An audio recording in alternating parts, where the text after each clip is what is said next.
안녕하세요. 서바이벌 SF 키트 토끼 한 마리. 공상주의자입니다. 반갑습니다. 네, 저희 오늘은 정보라 작가님 북커상 후보에 오르셨죠. 네. 이 저주토끼라는 책으로 오르셨는데 정보라 지금 작가님은 1차 후보죠. 1차 그쵸? 후보고 4월 7일에 쇼트리스트가 나온다고 하네요. 네. 네, 최종 후보죠. 그래서 붉은 칼 그 저주토끼와 그 다음에 정보라 작가님의 장편 소설 붉은 칼을 같이 다뤄보고자 합니다. 오늘 그냥 편한 느낌으로 네. 할 것 같아요. 그래서 혹시 스포일러가 있으면은 저희가 스포일러 얼었을 얘기를 하고 네. 얘기를 하겠습니다. 일단 정보라 작가님에 대해서 소개를 좀 해볼까 합니다. 네. 정보라 작가님은 그 연세대 인문학부를 나오시고 예일대에서 러시아 동유럽 지역학 석사, 인디애나대에서 슬라브 문학 박사를 취득하신 아주 엄청난 분입니다.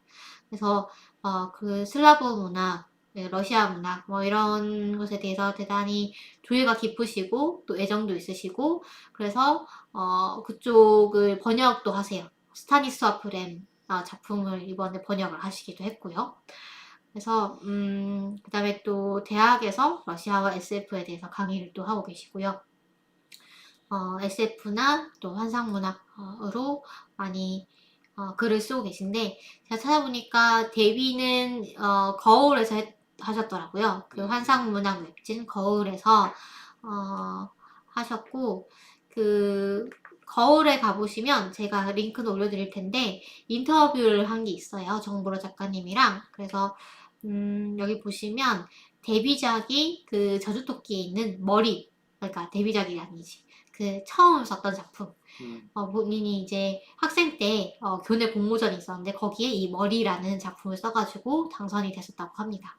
그래서 첫 작품은 머리였고 머리가 대단히 보시면 아시겠지만 좀 되게 충격적인 그런 전개가 이어지는데 처음부터 아주 과감하게 쓰셨구나 라는 생각이 들고요. 그 다음에 여기 보면 큰 영향을 받은 책이 있나요? 인생의 책이라고 할 만한 책이 있다면 소개해주세요. 라고 했을 때 안드레이 플라토노프라는 작가의 체벤구르라는 책을 추천을 하셨어요. 고아로 자라난 주인공이 러시아 혁명의 와중에 멀고 외딴 곳에 있는 가상의 마을 체벤구를 찾아가서 유토피아를 건설한다는 이야기라고 하네요. 그래서 길고 복잡하고 이상하면서 가슴 아픈 이야기인데 아주 좋아하는 작품이라고 하십니다. 그 다음에는 최근에 인상 깊게 읽은 책으로 이제 그 작가 본인께서 번역을 하셨던 그 비톨드 곰브로비치의 희곡집 이보나 부르곤디 공주 결혼 오페레타를 보내드리고 싶다고 하셨고요. 그 다음에 본인의 작품 중에서는 뭘 좋아하나 라고 말씀드리니 이 푸른 나비라는 작품을 좋아하신다고 이게 지금은 웹진 거울에서 보실 수가 없고요. 그 거울 아니었던들이라는 그 거울에서 나왔던 거울에 올라왔던 그 단편들을 묶은 엔솔로지가 있어요. 그 엔솔로지가 지금 출판이 되어가지고 그 책에서 보실 수가 있고요. 그 다음에 웹에서 볼 수 있는 피와 토스트라는 단편이 있습니다. 이 단편을 많이들 좋아해 주셨다. 이게 엉뚱하고 즐거운 이야기라서 그런 것 같다. 라고 얘기를 또 하셨고요. 네, 브릿지에 실린 생매장 여관의 기라는 작품도 반응이 좋았다라고 얘기를 해주셨네요. 그래서 제가 보니까 이 씨앗이라는 작품으로 제1회 SF 어워드 단편 부문 본상을 수상하시기도 했었습니다. 씨앗을 표제작으로 한 이 단편집도 나와 있는데요. 저희 집에 있더라고요. 제가 이게 있는데 다 읽어보지는 못했고 씨앗은 근데 이제 제가 예전에 또 다른 책에서 좀 읽은 것 같아요. 그래서 씨앗은 봤을 때 되게 낯이 익은 작품이었고 씨앗이 읽어보시면 좀 상을 탈만하구나 라는 생각이 드실 거예요. 어떤 내용이냐면 내용이죠? 네. 어, 인간이 자연을 파괴하고 있잖아요. 네. 파괴하다가 마지막 식물이 남은 거예요. 그래서 그 식물이 자기 그 생존을 위한 전략으로 씨앗을 퍼뜨립니다. 인간한테. 인간에게 인간의 뭐 예를 들면 콧구멍, 눈구멍 뭐 이런데 이렇게 씨앗이 들어가가지고 발화를 하는 거예요. 발화해가지고 그 뿌리 내리는데 여기에 적응을 한 인간 또는 적응을 하지 못한 인간이 있고 적응하지 못한 인간은 죽고 적응을 한 인간은 식물과 하나가 되는 거죠. 그래서 공생을 하는 건가요? 식물화된 인간이 되는 거예요.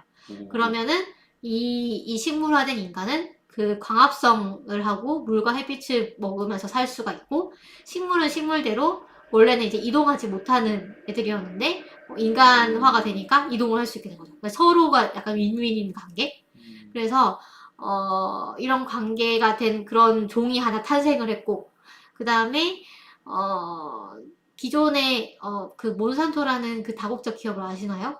예, 식물 종자를 가지고 많이 이제 유전공학을 이제 해가지고 그쵸. 예를 들면 식물이 종자를 맺지 못하게 해서 매번 종자를 자기네 회사에서 사야 되도록 만들다거나 아니면 자기네 회사의 제초제로만 이 식물이 자랄 수 있도록 한다거나 뭐 이런 짓으로 많이 원성을 사는 회사이기도 합니다. 네. 그런 회사를 모델로 한 어떤 모종의 회사가 나와요. 그 회사가 이 식물화된 인간들한테 너네는 우리 회사의 뭐 땅을 침범했다라든가 우리 회사의 땅에 뭐 씨앗을 뿌렸다든가 뭐 이런 식으로 시비를 걸러오는 것이 이 작품의 골조입니다. 그래서 이 식물화된 인간들은 말을 하지 않아요. 말을 할 수 있지만 꽃가루로 소통을 합니다. 식물화된 인간들이요? 네. 그런 내용도 나오고 너무 재밌으면서 좀 오싹하면서 그 다음에 그 어떤 우리 삶과도 되게 연관이 되는 어떤 의미를 던져주는 그런 단편이어가지고 이거 정말 읽어보시길 추천드리고요. 오늘 다룰 저주토끼와 붉은 칼은 일단 저주토끼는 단편집입니다. 단편집이고 여기에 어떤 언뜻 보면 좀 설화, 전래 설화, 민담 뭐 이렇게 보일 수도 있을 것 같은 그런 분위기의 이야기들도 많고요. 그 다음에 좀 으스스한 약간 오컬트적인 그런 내용들도 많고 호러 네. 소설? 그래서 꼭 SF라고 규정하기 힘든 작품들이 더 많아요. 제가 봤을 때는. 그렇긴 한데 정보라 작가님도 본인이 SF를 쓴다는 자각은 없었는데 쓰고 나니까 SF로 많이 봐주더라 라고 얘기를 하시거든요. 그래서 그런 부분 감안을 하시고 보시면 좋을 것 같고요.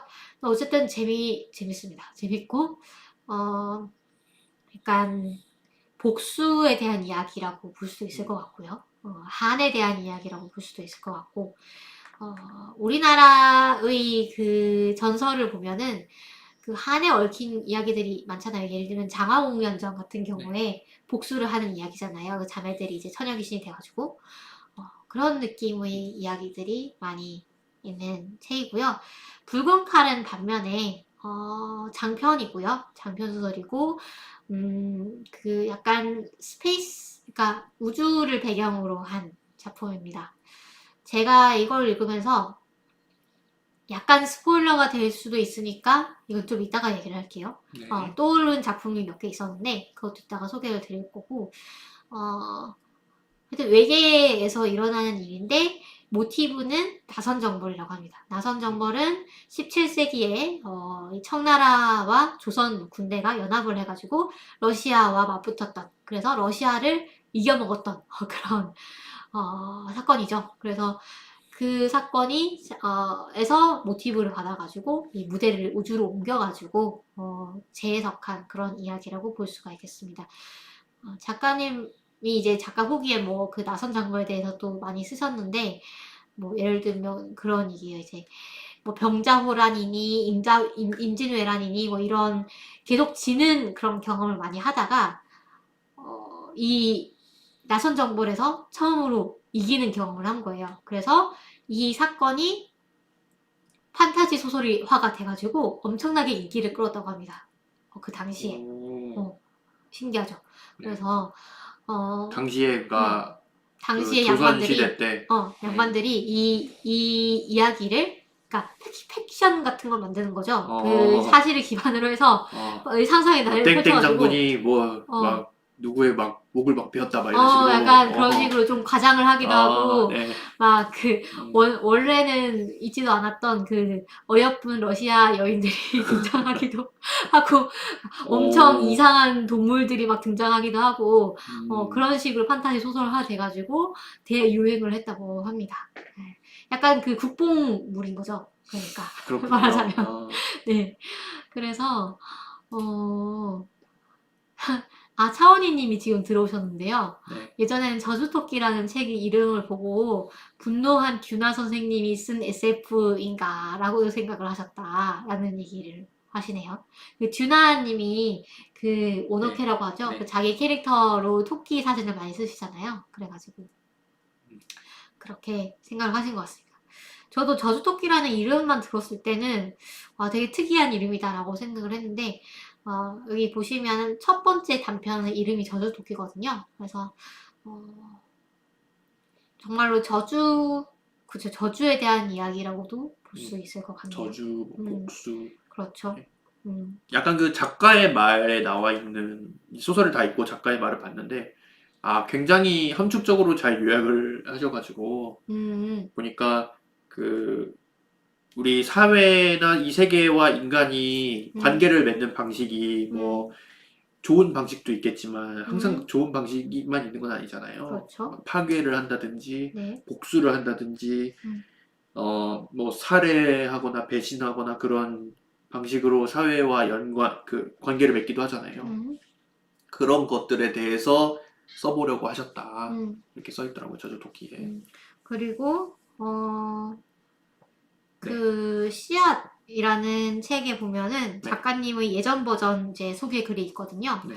여기 보면은 다양한 소재와 주제를 탐색하려 하지만 쓰고 나서 보면 뭐든 전부 치정극으로 만들어버리는 재주가 있다. 그리고 읽고 나면 마음이 어두워지는 이야기를 주로 쓴다라고 맞아요. 네 말씀하셨는데 좀 맞는 것 같죠. 그 어두워진다는 게 부정적인 의미라기보다는 좀 아주 산뜻한 그런 느낌이기보다는 뭔가 마음에 남아있고, 그렇게 약간 해피엔딩은 아닌 거죠. 해피엔딩은 아니고, 비극이죠, 그러니까. 네. 그런데, 근데 그 비극이 오히려 통쾌할 때도 있잖아요. 그러니까 그 복수로 인해서 더 통쾌할 때도 있는 거고, 그렇습니다. 이거는 이제 이따가 저희가 소개를 드리면 어떤 이야기인지 아마 감이 오실 것 같아요. 그러면 본격적으로 작품 이야기를 시작해봐도 될 것 같습니다. 네. 그러면 저주토끼부터 시작을 하죠. 네, 좋습니다. 네. 저주토끼는 말씀드렸다시피 부커상 후보로 지명이 됐고요. 그 다음에 안톤 허 번역가님이 그 인터뷰하신 그 기사가 있는데 2018년 와우북 페스티벌에 구경을 갔다가 서서 읽었는데 잠깐 서서 읽었는데도 너무 아름다웠다 라고 얘기를 하세요. 그래서 다짜고짜 출판사에 작가님을 만나볼 수 있냐고, 번역을 해도 되냐고 말씀하셨다고 해요. 그래서 이런 안토너 작가님이 이 작품을 발견하게 된 계기가 정말 우연이기도 한데, 참, 이 작가님이 이런 그 장르소설 같은 주류에서 벗어난 문학을 좀 더 많이 소개하고 싶다. 그런 마음이 있다고 해요. 또 이 번역가님께서. 그래서 그런 게 잘 맞아떨어진 기적이 아닐까라는 생각이 또 들고요. 이 단편집에는 총 10개인가? 하나, 둘, 셋, 넷, 다섯, 여섯, 일곱, 여덟, 아홉, 열. 네, 10편의 단편이 실려 있습니다. 채끝을 접다라는 그 유튜브 채널이 있거든요. 거기에 보시면 그 저주토끼, 이 단편 중에 저주토끼라는 그 표제작에 대해서 약간 요약? 요약? 그 네. 시놉시스? 막 이런 것들을 네. 영상으로 만들어 놓은 게 있어요. 그래서 네. 이걸 보셔도 재밌으실 것 같고요. 부커 그 위원회에서 이렇게 평가를 하고 있어요. 정보라는 환상적이고 초현실적인 요소를 활용해 현대의 가부장제와 자본주의의 참혹한 공포와 잔혹함을 이야기한다. 라고 얘기를 하고 있거든요. 그래서 이 가부장제가 왜 나오는지, 자본주의가 왜 나오는지 이런 거는 읽어보시면 알 수 있습니다. 그래서 이런 것도 한번 같이 얘기를 해보면 좋을 것 같습니다. 저는 부커상이 사실 좀 생소해가지고 네. 찾아보니까 세계 3대 문학상이더라고요. 오. 그 중에 하나가 노벨 문학상이고요. 네. 그 다음이 부커상이고요. 네. 그 다른 하나 다음이 뭐죠? 프랑스의 공쿠르상이라는 상이 있어요. 이건 좀 특이한 게 상금이 10유로밖에 안 돼요. 정말로 명예를 위한 그런 상인 거죠. 상금이 얼마 없지만 모두가 받고 싶어하는 그런 상이라고 합니다. 어쨌든 간에 그 세 3대 문학상인데 정말 대단하죠. 이렇게 두 편이나 한국 작품이 노미네이트가 되고 그중에 한 편이 정보라 작가님의 작품이었습니다. 일단 저주토끼 여기서 얼마나 많이 소개를 할까요? 이거를 다 할까? 뭐 하실 필요는 없지만 다 조금씩 해도 되긴 네, 하는데 다 조금씩 해도 되고요. 혹시 여기서 공상님이 제일 좀 재밌게 읽은 제가 단편? 재미있게 읽은 네네. 거요? 네. 뭐 저 같은 경우는 표제작도 재밌었고 네.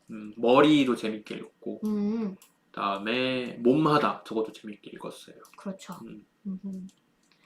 저는 즐거운 나이집. 즐거운 나의 집도 재밌죠. 이게 그 다음에 재회. 또 재회. 재밌었습니다. 재회는 좀 분위기가 많이 다른 것 같아요. 그렇죠. 다른 작품들보다. 그렇죠. 네, 다른 작품들보다는 비교적 따뜻한 느낌이 드는. 네. 내용이 따뜻하진 않은데 네. 내용은 하드코어한데 이 분위기가 되게 네. 좀 느긋한 그런 느낌이죠. 네. 네. 약간 다른 작품들이 쿨톤이라면은 그래도 그나마 웜톤인 느낌. 네. 그런 느낌이죠. 네. 그러면은 이 작품들 위주로 한번 얘기를 해보겠습니다. 일단 저주토끼부터 얘기를 해야겠죠. 저주토끼는 저는 이거 읽으면서 제 전통주를 좋아하기 때문에 거기서 좀 감정이입을 했달까요? 전통주요? 네. 전통주가 나오던가요? 네. 그 전통주 전통주 레시피를 파는 회사가 나오죠? 그렇죠. 그러니까 전통주를 파는 회사까지는 아닌데 정확히 얘기하면 여러분 그런 얘기를 아시나요? 전통주가 우리나라에서 이 맥을 못 추게 된 게 뭐 그런 거에 관계가 있어요. 예를 들면 우리나라 쌀이 부족하다. 그래서 쌀로 술을 못 만들게 하는 뭐 이런 거라던가 아니면 뭐 일제시대 때 뭐 이렇게 전통주 같은 거 이렇게 그 가정에서 만드는 가양주 뭐 이런 거 있잖아요. 그런 거 못 만들게 한다던가 그런 시대가 있었습니다. 뭐 영국인가? 거기도 뭐 금주법 뭐 이래가지고 그런 금주령. 거, 금주령, 예. 그래가지고 막은 적도 있긴 하죠. 어쨌든 그런 배경이 있고요. 이 저주토끼에서는 그 어떤 사람이 이 전통주를 정말 잘 만들려고 한 거예요. 만들려고 했는데 그 레시피를 어떤 대형 주조 회사가 훔쳐갑니다. 훔쳐가는데 그걸 훔쳐가서 써먹으려고 한 게 아니고 그걸 그냥 금고 안에 넣고 잠가버려요. 그 술을 그냥 못 만들도록. 그래 자기네들이 만들 것도 아니면서. 그래서 이제 자기네 술이 훨씬 잘 팔리도록 하기 위해서 그런 짓을 하고 그 대가로 저주토끼라는 그 이 저주를 내리는 그 아이템 이거를 이제 그 저주 아이템을 만드는 그 가업을 하고 있는 할아버지가 이걸 만들어가지고 결국 그 집안이 폭삭망한다. 이런 얘기입니다. 네. 그 전통주 중에서도 그 유명한 게 그 안동 소주가 있잖아요. 네. 그게 이제 우리나라에서 먹던 그 원래 소주와 그나마 뭐 비슷한 그런 거겠죠? 네. 네, 그렇겠죠. 그런 거라던가 저는 막걸리 되게 좋아해가지고 네. 막걸리도 전통 막걸리 많고 요새 그 술담화라고 저는 네. 거기서 구독을 해놓거든요. 전통주를 구독을 해서 받아 먹는데 지금 2달 정도 받아 먹었는데 아주 만족도가 높습니다. 그래요? 큐레이션을 해가지고 배달이 오는 건가요? 네, 오. 전통주는 배달이 됩니다, 여러분. 그 이제 전통주를 다시 이제 나라에서 살리고 있거든요. 그래서 살리려고 하고 있어서 다른 술은 이제 택배가 안 되는데 이 전통주는 택배가 되고요. 그래서 지방에서도 얼마든지 드실 수 있고 근데 서울에 계신 분들은 전통주 갤러리라는 데를 꼭 한번 가보시기 바랍니다. 여기를 가시면 무료로 시음을 하실 수가 있어요. 시음을 한 3가지인가 4가지인가 하실 수가 있고 그다음에 막 이렇게 그 전시된 술들에 대해서 설명도 들으실 수 있고요. 네이버에서 이제 무료로 예약을 해가지고 가시면 그다음에 그렇죠. 갑자기 전통주 얘기를 하게 됐네요. 네, 어쨌든 네. 네, 그래서 이 저주토끼는 그런 저주의 이야기예요. 복수. 어떻게 네, 어떻게 저주와 복수죠. 그쵸. 왜냐하면 이 전통주 레시피를 빼앗긴 이 친구가 결국은 그 가족이 다 비극을 맞이했거든요. 그 친구는 자살을 하고 그 집안 가족들도 다 안 되고 이래가지고 그거에 대해서 그분의 친구였던 할아버지가 이렇게는 안 되겠다 해가지고 저주를 걸었는데 다만 그 저주는 돌려받습니다. 자기도. 모든 저주는 개인적인 용도로 쓰면 안 된다. 뭐 음. 이런 약간 법칙이라고 해야 되나요? 뭐 불문율? 네, 그런 게 있었죠. 그런 게 있죠. 네. 그걸 그것을 어기고 네. 이 할아버지는 자기 친구를 위해서 저주를 건 거죠. 음.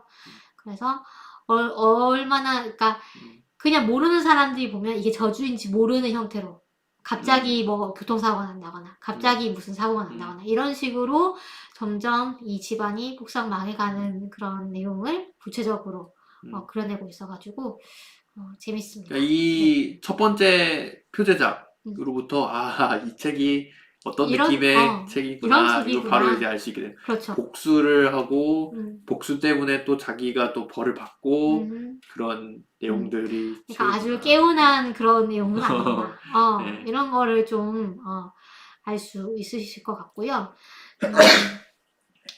그 다음에 이 작가가 대강 어떤 문제의식을 갖고 있는가.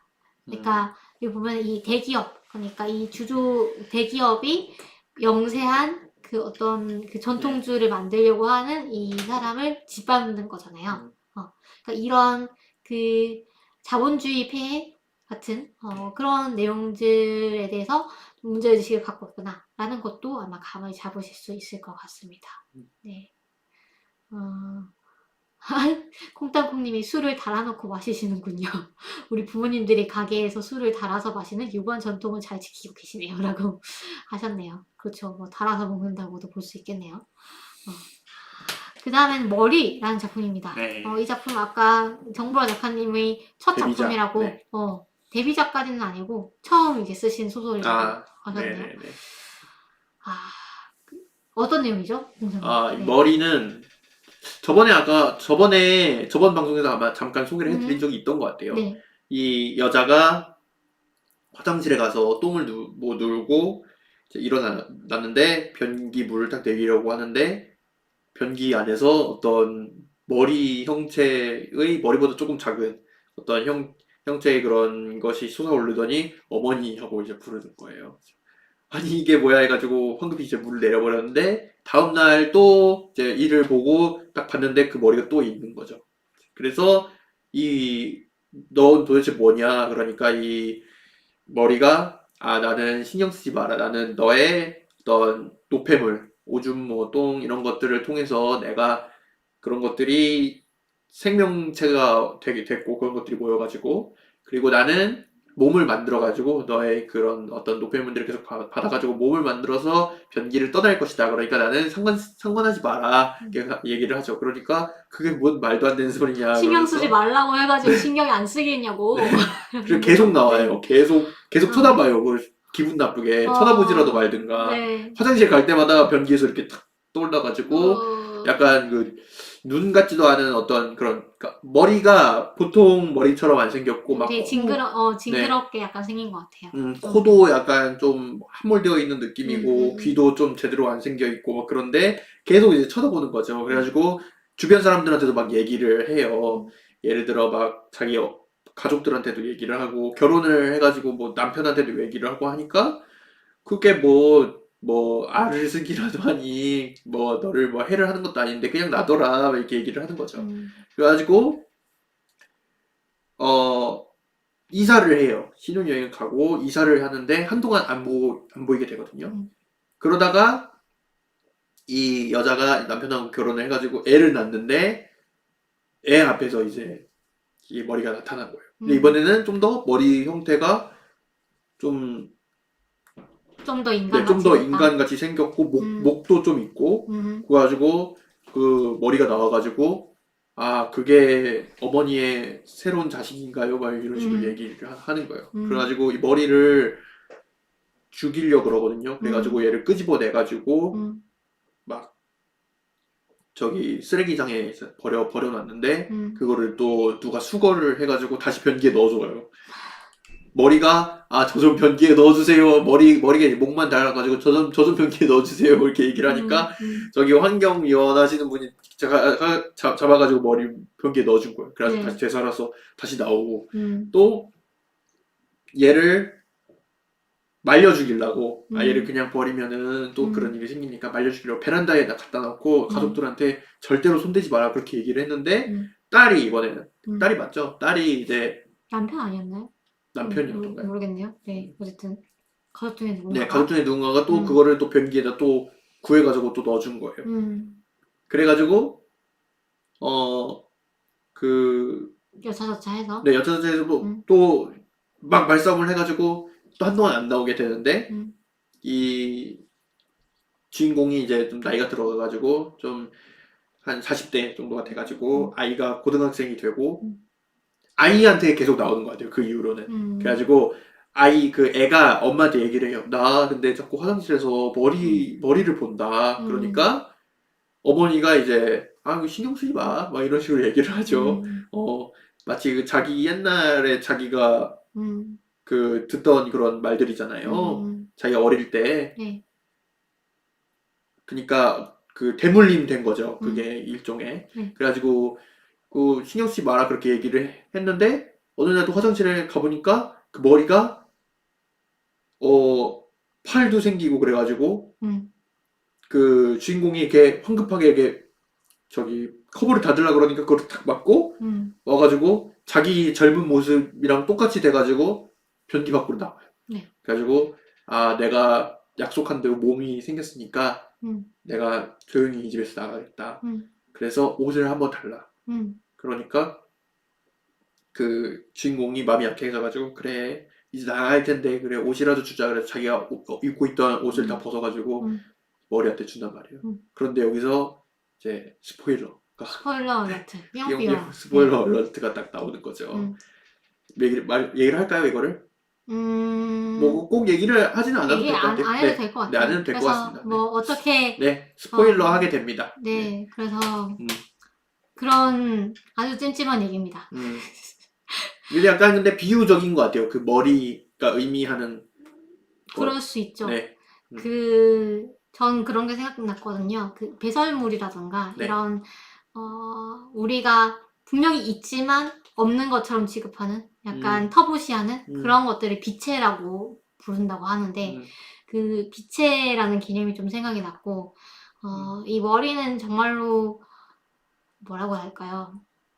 약간 천대받는 그런 존재인 거죠. 천대받고 그다음에 인정을 받지 못하고 그런 존재인데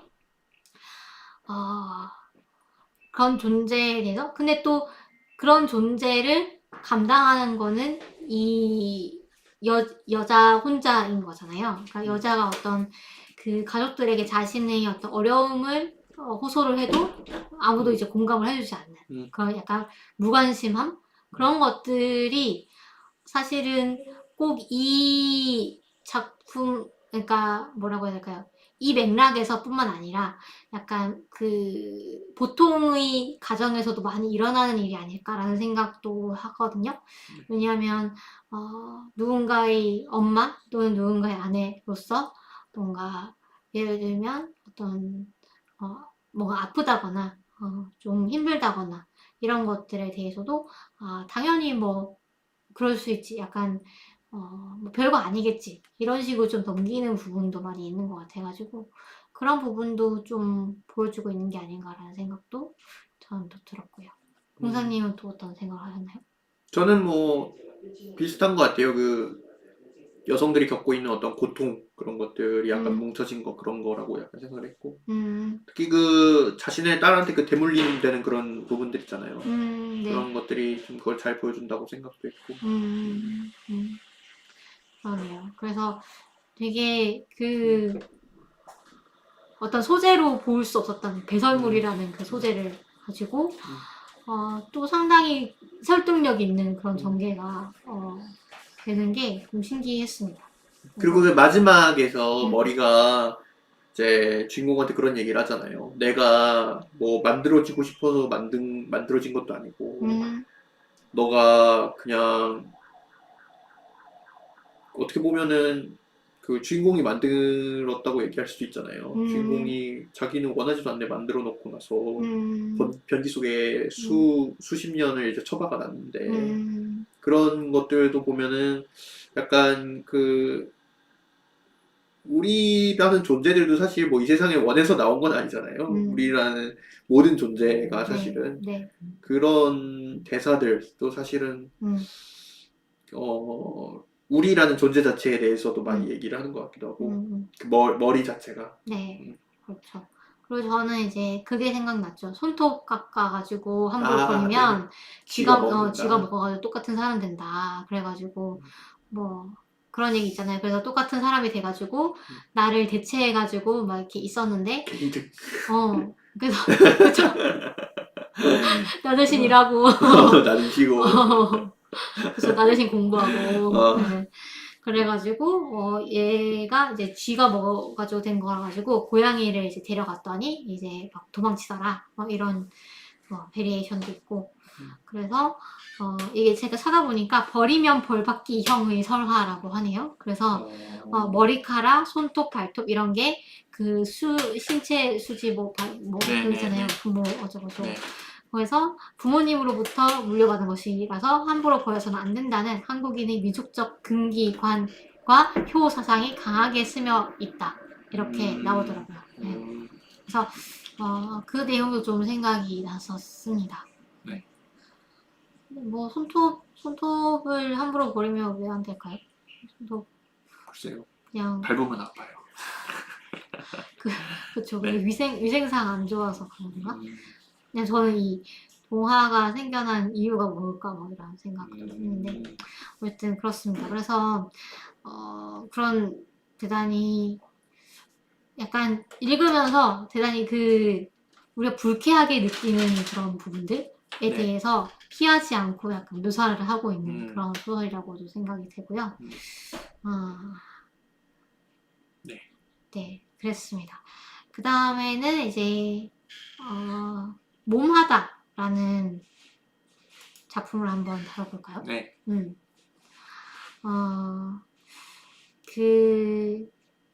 이건 이제 가부장제에 관한 내용이죠. 그렇죠. 약간 이거는 좀 더 그래도 직설적인 느낌이 나는 것 같아요. 네. 주인공이 가짜 임신을 하게 되는 겁니다. 그러니까 뭐 상상 임신 이런 거는 아니고. 네, 그런 거는 아니긴 한데 피임약을 많이 먹었더니 임신이 돼버렸다. 말도 안 되는. 네, 말도 안 되는. 네. 어쨌든 임신이 됐어요. 됐다고 치자고요. 근데, 약간 그 주술적인 느낌의 그런 것 같아요. 그런데 애 아빠가 있어야 된다는 거예요. 산부인과에 가니까. 어쨌든 너는 임신을 했는데 애 아빠가 없으면은 아기가 제대로 안 큰다는 거예요. 저는 이게 약간 미혼모에 대한 어떤 인식, 사회적 인식을 약간 비유한 거라고 생각을 했어요. 그렇죠. 네.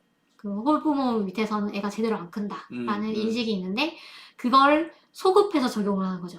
약간 그 뱃속에서 이 발달하는 것부터가 이제 부모가 있어야 된다라고 생각하는 세상이어가지고 가족들이 막 안절부절하면서 막 남편감 찾는다고 막 신문에 광고를 본인한테 동의도 얻지 않고 막 내는 거죠. 그래서 그 광고를 보고 온갖 이상한 전화가 막 걸려옵니다. 막 너 나랑 같이 자지 않았냐 막 이러면서 막 내가 천만 원을 안 안 내놓으면 내놓으면은 내가 다 이거 다 소문내버릴 풀어버리겠다. 거다 막 이러면서 막 그런 사람도 막 전화가 오고 그 다음에 무슨 할아버지도 막 연락 오잖아요. 할아버지도 네. 연락 와가지고 그 애를 나한테 줘라. 그 나랑 결혼하지 않겠냐 막 어, 이러면서 어. 그런 별의별 사람이 다 꼬이는데 이게 그러니까 설정은 판타지인데 그 상황은 판타지가 아닌 거예요. 약간 그 현대 한국 여자가 충분히 겪을 수 있는 그런 내용들이어가지고 이 한국 사회에서 여성이 어떻게 마술적 다뤄지는가. 현실주의라고 하죠. 마술적 현실주의. 네. 네. 그래서 결국 어떻게 되는가는 뒤에 보시면 네. 될 것 같습니다. 네. 그래서 이것이 이 몸하다랑 앞에 머리라는 작품이랑 둘 다 약간 그런 생각이 들었어요. 왜 여성은 난자가 있잖아요. 그러니까 여성이 난자와 이제 남성이 정자가 만났을 때 수정란이 되는데 사실 난자가 그냥 뭐 무성생식하는 것처럼 그러니까 스스로 뭔가 수정이 돼가지고 클 수 있을까? 사실 뭐 지금은 이제 그런 건 하죠. 정자은행에서 정자를 사가지고 네. 할 수 있는데, 네. 그러니까 실제로 그 일본에서 오신 그 연예인분. 사유리 네. 그분도 하셨잖아요. 그렇게 하셨고, 그래서 사실 그 여성은 스스로 아기를 낳을 수 있죠. 네. 남성은 안 되지만, 그런 뭐 정확히 얘기하면, 그러니까 제가 왜 이런 얘기를 하냐면 난자가 사실 정자보다 훨씬 이제 그 영양분 같은 거를 많이 품고 있고 크잖아요. 그래서 만약에 뭔가가 이제 기반이 돼가지고 뭔가 애가 만들어진다고 한다면 난자 쪽이 훨씬 좀 가능성이 높은 거죠. 그런 느낌이 들어가지고 실제로 그 난소에서 난자들이 발달을 하다가 잘못돼가지고 뭐 질병이 생기는 경우도 있잖아요. 뭐 어떤 분열을 하다가 뭐 분열이 잘못돼가지고 뭐 난자가 계속 생성이 되잖아요. 네. 근데 그 과정이 뭐 잘못된다거나 그런 경우도 있잖아요. 저는 그런 거는 봤어요. 약간 자궁외 임신 같은 느낌으로 그러니까 임신이 된 건 아닌데 그거는 근데 난자가 다른 곳에 착상이 된 거 아닌가요? 다른 곳에 착상이 되는데 그러니까 수정이 된 건 아니에요. 수정이 된 건 아닌데 얘가 거기서 이상 발달을 해버린 거예요. 그래서 이거 뭐라 그러더라? 난소 뭐 병이 있어요. 근데 생각보다 흔하게 발생하는 병이고 대단히 위험한 병인데 이게 뭐 덩어리가 생기는 거예요. 그 덩어리가 대단히 징그러운 덩어리가 생깁니다. 머리카락도 있고요, 그 안에. 이빨도 있고요. 약간 실제로 발달을 하는 거네요. 뭔가 발달을 하는데 제대로 발달을 못 하는 거죠. 그래서 그런 이상한 덩어리가 이렇게 달려 있는데 거의 나팔관 이런 데니까 이게 지장을 주는 거죠. 아프고 그다음에 딴 데도 이제 지장을 주고 그래서 수술로 제거를 해야 되는데 그런 일들도 일어나기도 합니다. 그래서 어쨌든 이 두 작품이 둘 다 그렇죠. 이런 가부장제 또는 여성에 대한 인식? 그러니까 뭐 그런 거죠. 여성을 트로피로 생각하는 그런 인식이라던가 아니면 좀 어떤 정조의식? 뭔가 순결하지 않다라는 것이 대단히 흠이 되는 그런 것들을 빌미로 협박을 할 수 있는 그런 어떤 사회 현실 같은 것들을 또 얘기를 하고 있는 것 같습니다. 그 다음에 또 이제 이 작품은 SF적이에요, 가장. 대놓고 SF적인 작품이 안녕 내 사랑이라는 작품입니다. 반려 로봇이 나오거든요. 반려 로봇이 나오는데 예를 들면 남편 로봇, 뭐 아내 로봇이 나온 거죠.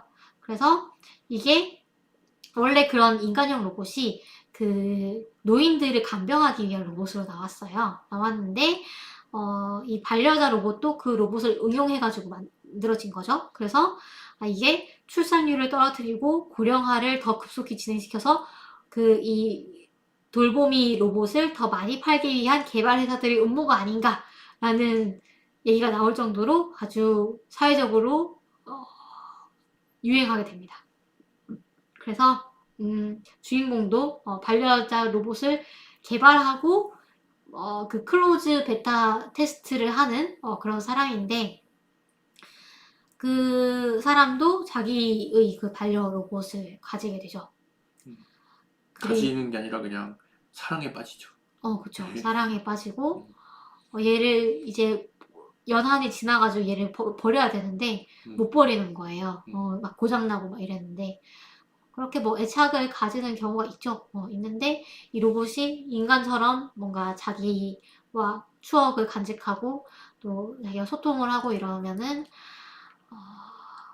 더 애착을 가지기가 쉽겠죠. 그래서 그런 내용입니다. 뒤쪽에 그 스포일러가 있는데요. 로봇을 이제 네.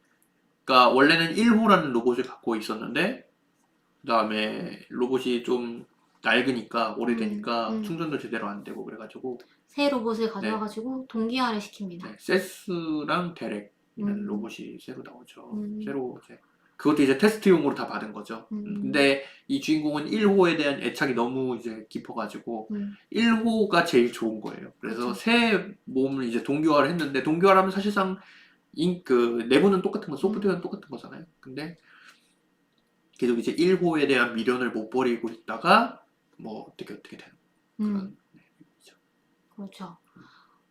그래서 약간 저는 보면서 그게 생각났어요. 우리 핸드폰 바꾸는 거. 네. 핸드폰도 동기화를 시켜야 이제 네네. 바꾸고 그 다음에 또 완전히 고장나지 않아도 새 기종 나오면 막 바꾸기도 하고 그러잖아요. 네, 그런 게 조금 생각나는 단편이었습니다. 그 다음에 즐거운 나의 집 얘기를 해볼게요. 즐거운 나의 집은 약간 요즘 부동산 많이들 사시잖아요. 부동산 투자는 신중하게 해야 된다라는 교훈을 이게 또 이렇게 연결이 되는군요. 네, 그런 교훈을 주는 작품이라고도 볼 수 있을 것 같아요. 그 건물을 이제 지방에 이 상가 건물을 샀어요, 주인공이. 근데 이 건물이 알고 보니까 흉가인 거예요. 약간 뭔가 귀신 나오는 집인 거예요. 그래가지고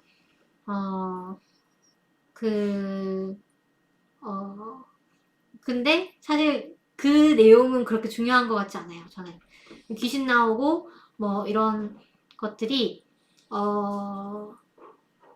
그렇게 막 왜냐하면 귀신이 나오는 패턴은 조금 뻔하거든요. 뭐 이쯤이면 귀신이 나와서 이렇게 도와주겠지. 약간 그런 게 있는데 그것보다는 이 남편과 아내의 관계 그리고 치정도 그쵸. 남편이 바람을 피고 말하거든요. 그 다음에 남편이 그래서 친구한테 이 건물 그 사무실을 빌려줍니다. 자기 돈은 하나도 안 들어갔는데 자기 맘대로 빌려주고 그다음에 그 친구는 막 건강식품 파는 사업을 해요. 거기서 약간 하이퍼 리얼리즘 같은 그런 느낌. 그러니까 그 이상한 무슨 열매를 가지고 무슨 즙을 만들어가지고 판다고. 근데 이 장사는 잘 안 되고 그래서 막 그 쌓여 있는 재고는 막 썩어가고 있고 뭐 이런 옥장판 뭐 이런 네, 거죠. 그렇죠. 사실 저도 이런 걸 좀 간접 경험을 한 적이 있어가지고 그래요? 네. 너무 트라우마가 당사자이셨군요. 그래가지고 너무 이 한국적인 현실을 잘 표현을 한 작품이 아닌가라는 생각이 들었어요. 그 남편은 진짜 이 여자가 돈을 한 푼 두 푼 모아가지고 열심히 모아가지고 이 부동산을 산 건데 그래서 막 일도 뭐 별로 도움도 안 줬음에도 불구하고 막 자기 마음대로 막 하고 뭐 이런 장면. 근데 저는 이 반전이 굉장히 충격적이었어요. 반전 이라든가 네. 소름이 많이 끼치기도 하고 어, 저는 전혀 상상을 못했거든요 읽으면서 음, 처음부터 음, 어, 그쵸. 네, 네. 이 스포일러에 그 대해서, 반전이 반전이라는 사실. 그렇죠. 네. 이게 좀 서술 트릭이 네, 있습니다. 저는 이 모든 작품 중에서 이 작품이 가장 반전만 보면 소름 끼치는 느낌이었어요. 음, 네, 그렇죠. 그럴 수 있죠. 저는, 근데 알고 나니까 뭐, 그럴 수 있겠구나라는 생각이 좀 들긴 했는데, 저는 근데 네. 뭐 되짚어 보니까 아, 어, 도와준 걸 수도 있지 않을까 음, 귀신이 약간 도와준 거죠? 해피엔딩 아, 아, 해피엔딩까지는 아닌가? 네. 그쵸. 어떻게 보면 그냥 월세 받고 사는 거잖아요 여자가 그 그렇죠, 그렇죠. 마지막에는 결국 네. 귀신이랑 같이 살면서 음, 그렇게 음, 생각하면은 뭐 음, 결말이 그렇게 나쁘지 않을지도. 음, 그렇죠. 네. 그래서 이 소설이 해피엔딩인가 새드엔딩인가는, 배드엔딩인가는 한번 보시고 네. 판단을 해보셔도 좋을 것 같습니다. 그 콩따콩님이 아까 제가 그 임신에 대해서 얘기를 했는데 여자는 임신이 된다, 남자는 안 된다 이렇게 얘기를 했는데 아놀드 주지사님이 한번 나오셨다라고 그 아일요? 영화가 있어요. 아놀드 아, 슈와제네거가 임신을 하는 영화가 있어요. 아 저도 이거 그래요? 봤습니다. 재밌게 봤어요. 어릴 때. 어릴 때 오, 봐가지고 많이 기억은 안 나지만 그 충격적인 비주얼은 기억하고 있습니다. 충격적이었군요. 음. 그죠. 왜냐면 이제 우락부락한 사람이 이제 이렇게 네. 이러고 있으니까 음. 주지사님은 로봇이구나 점점점 하셨는데 그쵸. 근데 요즘 이런 거 저 얼마 전에 어디 그 지자체 장 하시는 분이 그거 하시는 건 봤어요. 임산부 체험? 그러니까 이 앞에 아, 이 네. 배가 이렇게 나온 그 뭐라고 네. 하죠? 그 조끼 같은 방탄 조끼 같은 걸 이렇게 걸칠 네. 수가 네. 있어요. 그걸 하고 이제 하루를 살아보는 거예요. 그러면 이제 음, 임산부가 얼마나 걷기가 불편하고 또 이제 교통 편의가 음, 부족한지 음, 이런 것들을 실감을 할 수가 있는 거죠. 그래서 음. 그거를 이제 지자체 장이 나서가지고 먼저 하는 장면이 있어가지고 좋다라는 생각이 들었습니다. 그리고 그다음에 재회라는 작품 이 작품 마지막으로 소개해 주시죠. 네. 네. 요거는 이제 2차 전쟁, 2차 세계 대전을 좀 소재로 한 건데, 주제로 한 건데, 음, 요거는 근데 약간 그 내용을 보니까 약간 자전적인 느낌도 많이 나는 것 같아요. 그쵸. 어, 이 작가님이 어, 슬라브 문학을 좀 네. 전공을 음, 하셨고 유학을 많이 하셨고 네. 하니까 주인공이 폴란드로 여행은 아니고 유학을 가잖아요. 음, 거기 가서 이제 논문을 쓰러 가는데, 음, 거기에 그 광장 같은 게 있어요. 광장에 가가지고 어디 벤치에 앉아가지고 이제 음료수랑 뭐 샌드위치 이런 거를 이제 맨날 사 먹는데 음. 어느 날 보니까 할아버지 한 명이 광장을 한 방향으로 이렇게 쭉 가로질러 쩔룩쩔룩거리면서 가로질러 가는 거예요.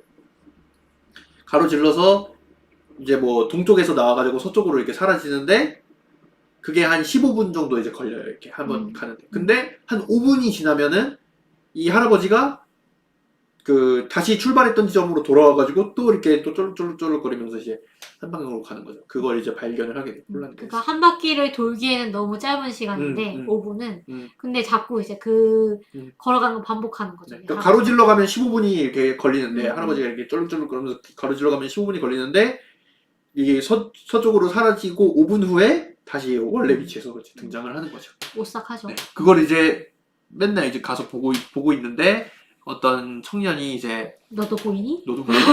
너도 저거 보여? 네, 이러면서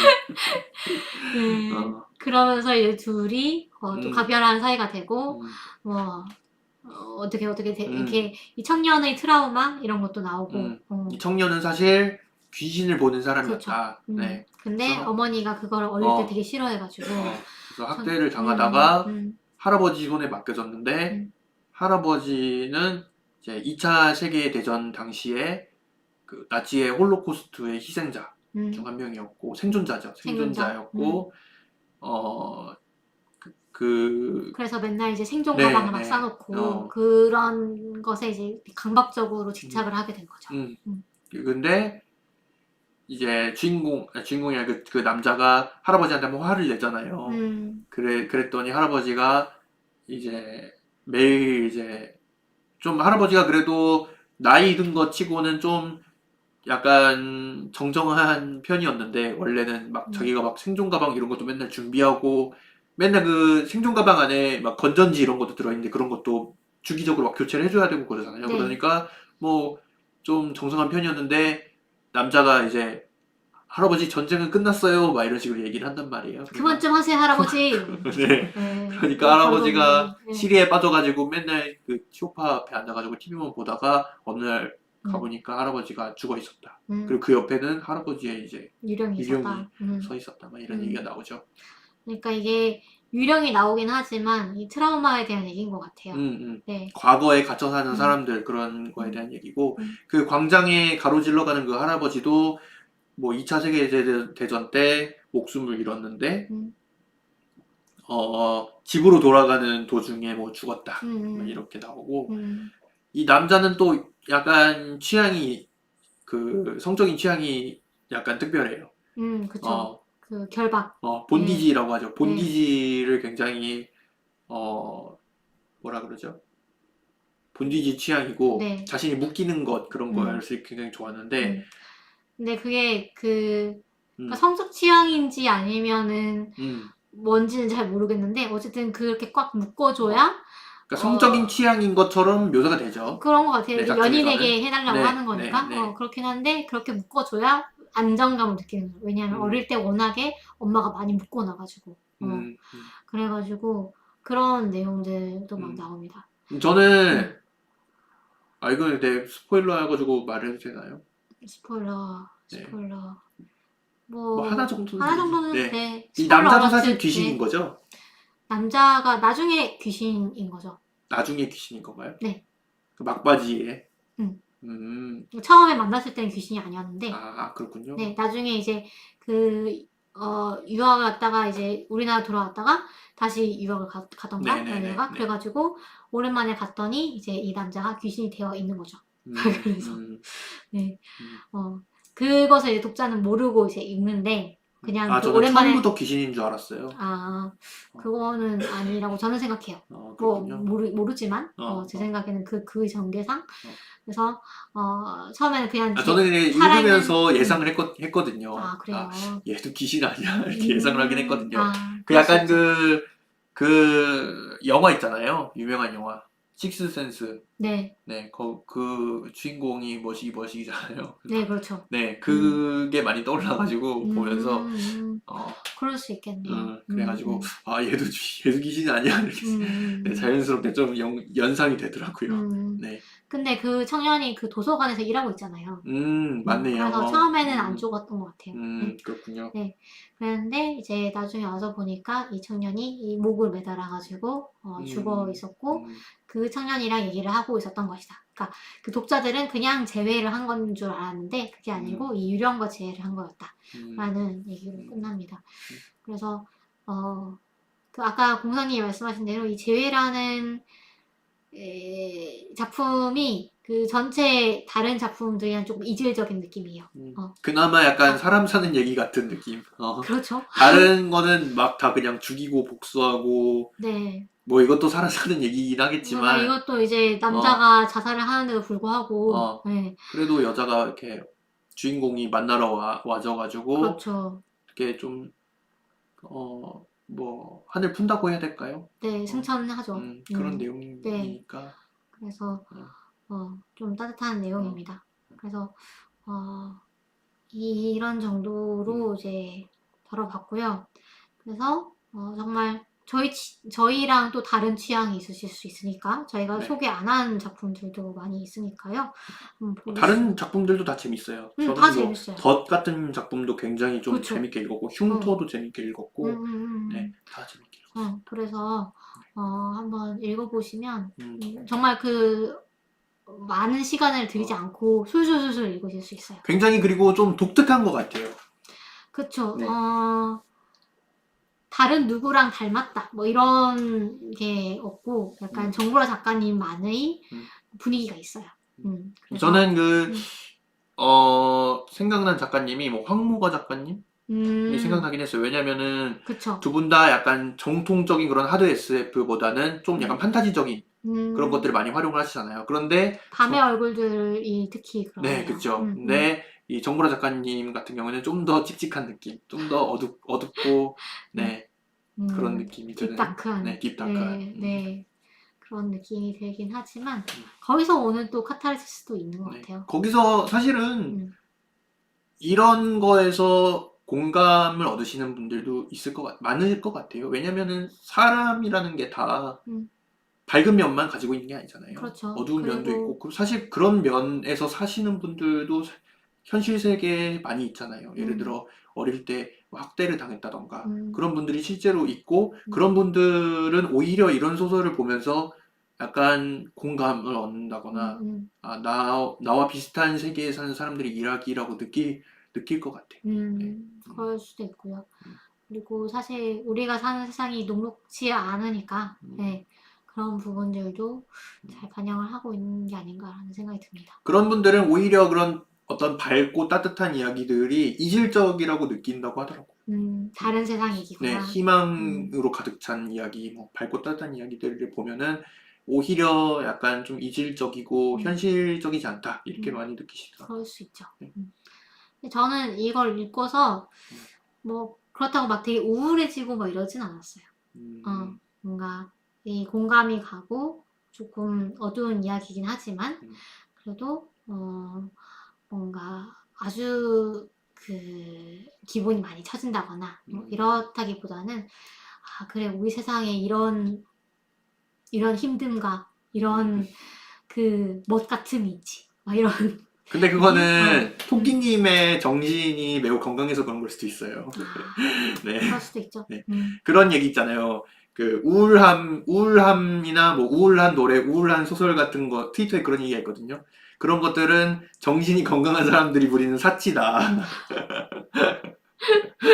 네, 그런 것들을 정신이 불안정한 사람이 즐기는 거는 사실 위험할 수 있거든요. 네. 그럴 수 있죠. 네. 그렇습니다. 네.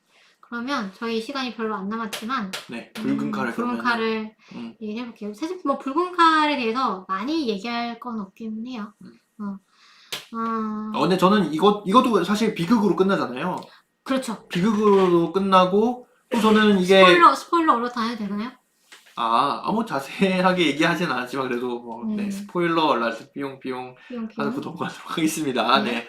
네, 비극으로 끝나는 내용이고 또 좀 뭔가 상징체계가 있을 것 같다라고 생각이 들었거든요. 뭐가 뭔지는 정확하게 모르겠지만 네. 여기에 계속 나오는 반복적으로 나오는 등장 인물들이라든지 예를 들어 뭐 남색 치마의 여자랑 초록색 치마의 여자도 나오고 그 다음에 그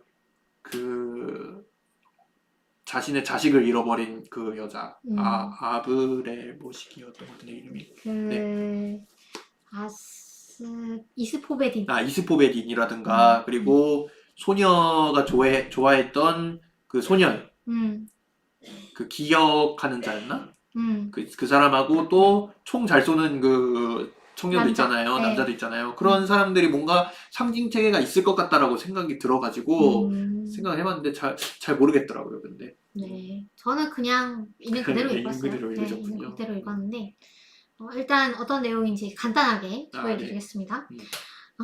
주인공 여성이고요. 네. 이 여성은 붉은 칼을 자기 몸에서 절대 떼놓지 않는 그런 그것도 사실 계속 이해가 안 되는 게 그 붉은 칼이 뭘 의미하는지 잘 모르겠어요. 그냥 뭐 자기 몸을 지키기 위한 무기이면서 그 애착이 있는 무기인 거죠. 어렸을 때. 근데 그 배경이 안 나오니까 왜 그렇죠. 붉은 칼인지 뭐 그런 거죠. 네, 그런 거 안 나오니까 뭔가 이게 상징하는 게 있나 싶었는데 그런 거는 저는 잘 못 찾았어요. 오히려 그게 안 나오는 이유가 스포일러이기 때문에 그렇지 않을까라는 생각을 했습니다. 네. 그렇군요. 그래서 이 붉은 칼을 지니고 다니는데 이 사람은 포로입니다. 전쟁 포로이고 포로로 잡혀서 다른 지역에 가가지고 이 자기를 포로로 잡은 이 제국군의 명령에 따라서 전쟁을 수행을 해야 됩니다. 근데 이 싸워야 되는 상대가 너무 강한 거죠. 그래서 막 죽거나 다치고 동료들도 많이 죽고 막 이런 상황에서 어렵게 살아남아서 막 이렇게 고난을 헤쳐나가는 음, 그런 내용이죠. 흰색 빔을 발사하는 외계인들. 네. 그래서 여기가 하얀 행성이고 대기에는 먼지가 많고 그래서 막 숨을 쉬기가 힘들고 근데 물은 뭔가 하얀색이고 근데 땅도 하얀색이고 물이 막 두 종류가 흐르잖아요. 그렇죠. 맑은 진흙처럼 물이랑 막, 맑은 물이랑 탁한 물이랑 막 이렇게 어, 같이 흐르기도 하고 음, 하여튼 되게 이제 우리랑은 다른 세계구나 지구가 아니구나라는 걸 확연히 느낄 수 있는 그런 세계고요. 그런 세계에 갑자기 이제 착륙을 해가지고 싸우라고 하는데 그 하얀 외계인이 또 나옵니다. 그래서 그 하얀 외계인은 막 이렇게 빔을 막 발사하는데 그 빔을 맞으면은 사람이 막 절반을 잘리고 막 이런 네.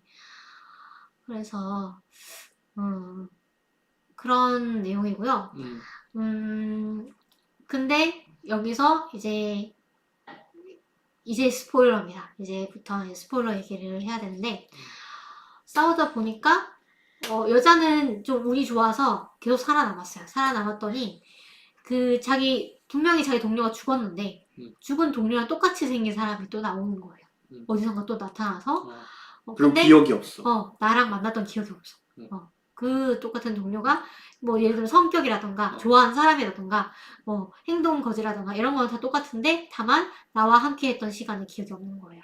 야, 여기서 저는 이거 좀 충격 먹긴 했어요, 읽다가. 아, 얘네들이 복제 인간이구나. 약간 충격을 많이 먹었어요.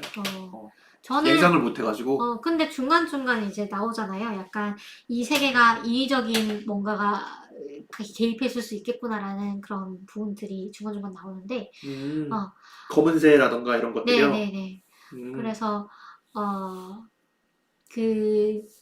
이 사람들이 이제 복제 인간이었고, 그러니까, 그런 쓰다 버리는 말 같은 그런 느낌이었고, 이 제국이라는 곳도 사실은 그 제국을 이루는 군인들도 거의 대부분은 복제 인간이고, 그 중에 이제 일부가, 실제로 이 모든 시스템을 만든 사람들인데, 이 사람들은, 기억을 이식하는 그런 실험을 해왔던 것이죠. 그러니까 그 기억을 이식하면은 부작용이 보통 있어요. 그러니까 예를 들어 제가 지금 죽어가지고 저를 이제 기억을 이식을 해요. 그러면은 뭐 한 번 정도는 할 수 있는데 제가 뭐 또 죽어요. 그래서 제 나이로 다시 부활을 시킨 다음에 기억을 이식하려 그러면은 2배가 되는 거잖아요. 그 기간이. 네. 그러니까 점점 더 그 부작용이 점점 커지고 그러는데 그런 것들을 견딜 수 있는 유전자를 가진 인간들이 따로 있어요. 네. 그런 사람들을 이제 기억하는 자라고 해가지고 이제 시스템을 이제 만들어 나가는 거죠. 네. 그래서 그런 사람들이 있고 그 다음에 이 행성에 있는 이 하얀 외계인은 사실 이 제국군이 오기 전인가? 아니에요. 오기 전은 아닐걸요? 오기 전 아닌가? 네. 어쨌든 간에 그 하얀 외계인도 이 행성에 좀 정착을 했는데 제국군은 이 하얀 외계인을 다 싹 쓸어내고 자기네들이 이 행성을 독차지하고 싶은 거죠. 자원 같은 거를. 그래서 이 포로들을 시켜가지고 이 하얀 외계인을 없애려고 합니다. 말 그대로 제국주의죠. 그렇죠. 식민주의 뭐 이런. 그 제국이 하는 일이 그거잖아요. 행성을 침탈을 해가지고 그 사람들을 복제인간을 다 만들어가지고 다시 노예로 부려먹는. 그렇죠. 그래서 작가님이 나선정벌에서 모티브를 따왔다고 얘기를 하시는데 17세기에 이 청나라 아까 얘기했었나요? 청나라와 조선이 연합군이 여기서 조선의 입장이 아까 그 전쟁포로 주인공을 비롯한 전쟁포로 입장인 거죠. 그래서 사실 청나라랑 러시아의 전쟁인데 조선은 그냥 속국이어가지고 동원이 된 거예요. 동원이 돼가지고 그 러시아랑 같이 싸우는데 사실 조선은 러시아라는 나라가 있는 줄도 몰랐대요. 그 당시에. 몰랐는데 저 허여멀건한 애들이 와가지고 군대를 갖춰가지고 싸우니까 되게 신기하게 생각을 했겠죠. 그런 것들이 조금 반영이 된 것 같아요. 이 하얀 외계인이라던가 그 다음에 이 포로들이 계속 집에 가고 싶다라는 얘기를 하거든요. 우리 지구를 의미하는 거죠. 지구가 아닐 수도 있죠. 그들의 고향은 딴 네, 뭐 별일 수도 그럴 있죠. 수도 있지만, 네. 네. 그래서 어쨌든 간에 집에 가고 싶다. 그 기억을 이식받은 사실 이 사람들은 그 기억이 언제 기억인지도 모르는 거잖아요. 내 고향이 이미 사라졌을 수도 있고. 그런데 이미 살았다고 언급이 되죠. 그렇죠. 네. 그런데도 뭐 계속 집에 가고 싶다. 그러니까 이 싸움을 그만하고 집에 가고 싶다라고 생각을 하는데 이 제국군들은 자꾸 이 하얀 외계인의 그 근거지까지 가가지고 싹 이렇게 밀어버려야 된다. 뭐 이런 식으로. 그러면 자유를 주겠다. 전쟁, 그러니까 처음에는 이 하얀 행성에서 하얀 외계인을 몰아내면 자유를 주겠다라고 했으면서 그 다음번에는 이 하얀 외계인의 근거지, 모성이 있을 거 아니에요. 그 모성으로 가서 이 하얀 외계인을 모두 다 척결을 하면은 자유를 주겠다. 이런 식으로 말을 바꾸죠. 말을 바꾸고 또 막 이 끝없는 욕심 뭐 이런 것들도 좀 보여주고 있는 이야기인 것 같습니다. 그래서 기억하는 자가 결국은 그 죽음을 선택하잖아요. 네, 나를 죽여줘. 네. 그것도 뭔가 여기 작품에서 중간중간에 죽음과 뭐 삶 그거에 대한 왕 얘기가 나오잖아요. 왕? 네. 왕 자신의 불사를 원하는 네. 그 왕 얘기가 나오잖아요. 그렇죠. 불사를 원하는 네. 왕이 있었는데 그 대가로 기억을 뺏어버렸다. 그래서 그랬더니 아무것도 아니게 돼버렸다. 그런 것들 보면은 분명히 뭔가 상징 체계가 있을 것 같다는 생각이 들어가지고 근데 잘 모르겠어요. 네. 그래서 이 이야기가 특이한 게 주인공, 이 붉은 칼을 가지고 싸우는 여자의 입장에서 이야기가 하나 진행이 되고요. 이 하얀 행성에서 이야기. 근데 예전에 이 클론을 만들 당시 초기에 일어났던 실험에 대한 얘기가 중간중간 삽입이 되어 있습니다. 그래서 읽으면서 이게 어떻게 된 일이지? 이 세계관이 어떻게 된 거지? 라는 거를 이제 궁금증을 가지고 계속 볼 수 있는 그런 아주 흥미로운 구조가 되어 있고요. 그 다음에 뒤쪽으로 가면은 이제 그 기억하는 자, 그 소년이 이 모든 일이 어떻게 돌아간 건지를 얘기를 해주죠. 그래서 아까 공상님이 말씀하신 대로 제국이 끊임없이 어떤 행성을 침략하고 그 다음에 식민지로 만들고 그 포로들을 복제를 해가지고 또 싸우게 하고 뭐 이런 식으로 계속 확장을 하고 있고 그런 얘기가 나옵니다. 그래서 주인공은 그 모든 걸 알고 경제적인 혼란을 겪지만 어쨌든 나는 집에 돌아가고 싶고 그만 싸우고 싶다 라는 거를 관철을 하기 위해서 계속 노력을 하죠. 발버둥을 치죠. 그런 내용이고요.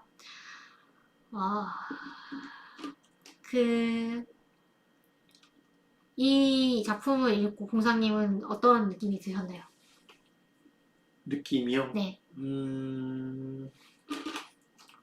근데 저는 비극으로 끝나서 너무 안타까웠어요. 너무 안타깝고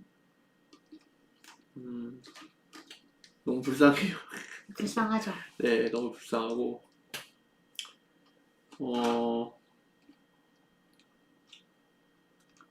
글쎄요. 재미있으셨나요? 재미요? 뭐 재밌긴 했어요. 재밌긴 하고 굉장히 전투 장면이라던가 그런 부분들이 묘사가 세세해가지고 거의 무협지라고 네. 얘기를 하시던데. 네, 읽는데 굉장히 맛이 있었고 그리고 그 남자가 총을 진짜 잘 쏴요. 그러면 읽으면서 굉장히 감탄을 했고 네. 네. 여자도 잘 싸우죠. 네네, 칼 여자도 잘 아주 잘 싸우고, 쓰고. 네. 네, 그리고 반전 같은 경우도 그 복제인간 이라는 부분에 대한 반전도 굉장히 좀 충격적으로 다가왔고 또 뭔가 현실 세계하고도 연관이 있는 것 같이 느껴졌는데 그런 부분에 대해서 사실은 정확하게 말을 못 하겠어요. 어떻게 뭐다 이렇게 얘기를 하기가 좀 어려운 지점은 있었고, 네, 전체적으로 재밌게 읽었습니다. 저는 재밌게 읽긴 했는데 약간 작가님이 너무 묘사를 잘 하셔가지고 계속 그 하얀 행성에서 뿌연 그 안개 속에서 되게 답답해하는 그런 느낌이 들었어요. 그러니까 여기 보시면 작가님이 이름도 다 안 나오거든요. 등장인물들이. 네네. 이름도 제대로 안 나오고, 그 이름이 나오기는 하지만 그 이름을 불리지 않고, 뭐, 남색 치마를 입은 여자, 뭐, 붉은 칼을 든 여자, 뭐, 남자, 소년, 뭐, 이런 식으로 나온단 말이에요. 그래서 모든 이미지가 다 좀 뿌예요. 좀 뿌옇고, 안개 속에 있는 것 같고, 전개도 그렇게 막 사이다 전개가 없잖아요. 항상 네네.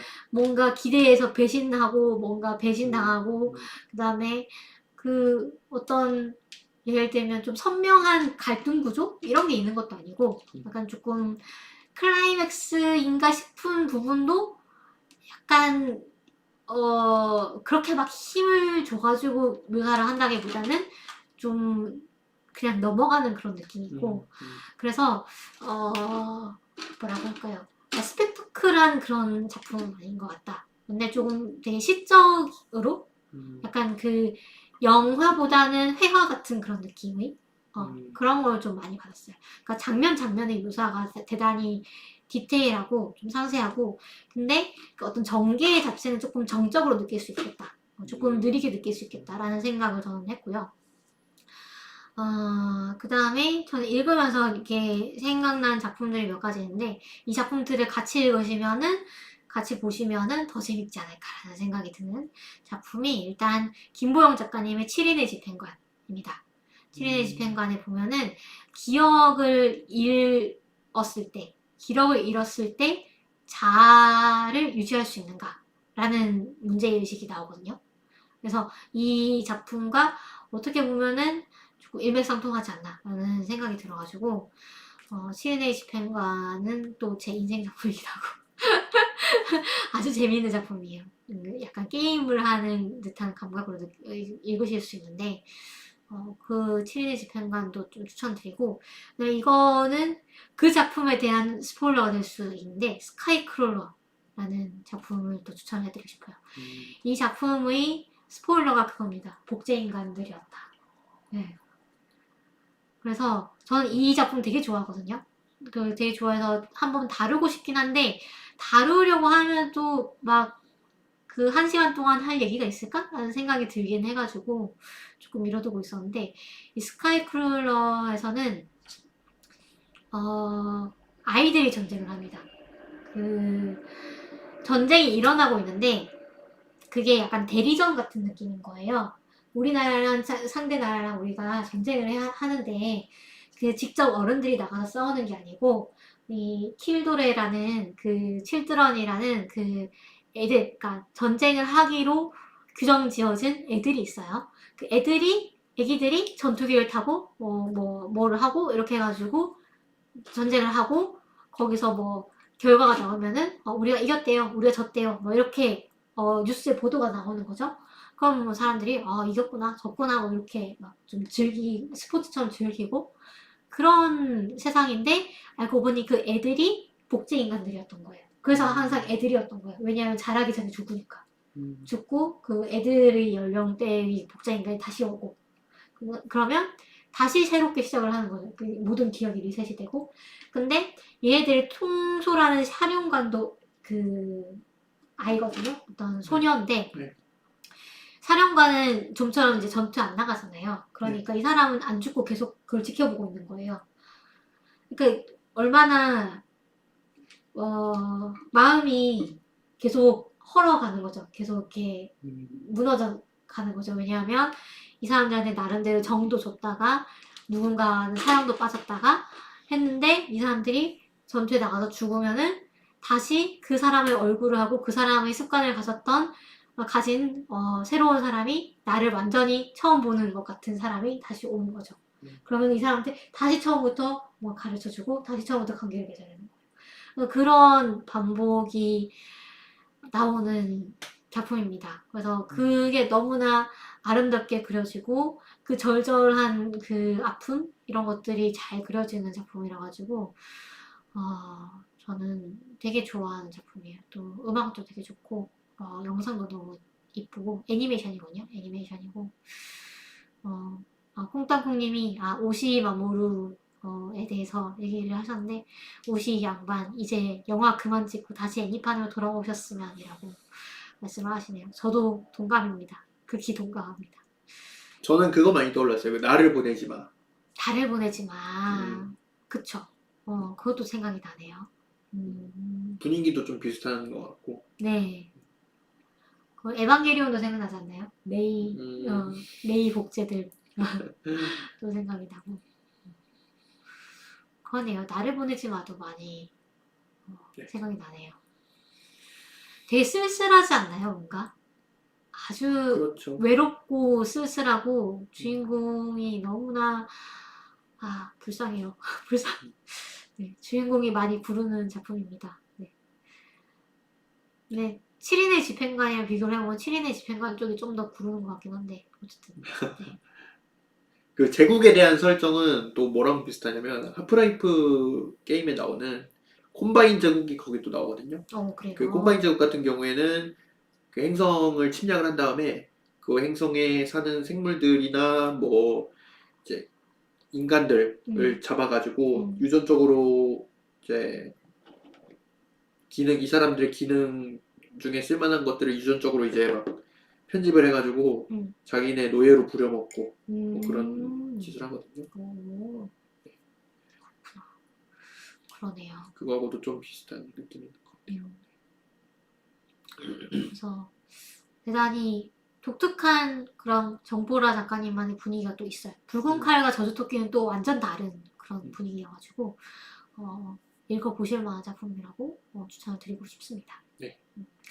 그러면 이제 오늘은 여기까지 하고요. 네. 다음번에 어떤 작품을 다룰지는 한번 고민을 해볼 건데요. 지금으로서는 김보영 작가님의 새로 나온 이 5번째 감각이라는 작품집을 다루지 않을까. 그거랑 이제 진아 신화랑 그렇게 다뤄보지 않을까라는 생각이 들긴 합니다. 다음번에 또 공지를 해드리도록 하겠습니다. 그럼 저희 방송 어디서 들으실 수 있나요? 저희 방송은 팟빵, 파티, 아이튠즈, 팟캐스트, 유튜브 그리고 흐름드 살롱에서 들으실 수 있고요. 그 다음에 페이스북, 트위터, 인스타그램을 통해서 소통하고 있습니다. 댓글 많이 남겨주시고요. 네. 좋아요 그리고 알림 설정까지 부탁드립니다. 네, 좋아요, 하트, 뭐 맘집 뭐 이런 거 있잖아요. 다 너무너무 하나하나가 너무 소중해요. 그래서 여러분 많이 눌러주시면 감사하겠습니다. 그러면 오늘도 저희 방송 라이브로 또 함께 해주신 분들도 너무 감사드리고요. 지금 차원이님, 콩땅콩님, 콘텐트 애드미님, 하나의 정원님, 그리고 오늘 처음 오셨던 어느 분이셨죠? 처음 오셨던 문길님, 문길님 모두 너무 감사합니다. 네. 그러면 저희 오늘 방송 여기서 마치고 다음 주에 또 뵙도록 하겠습니다. 네. 여러분 다음 주에 만나요.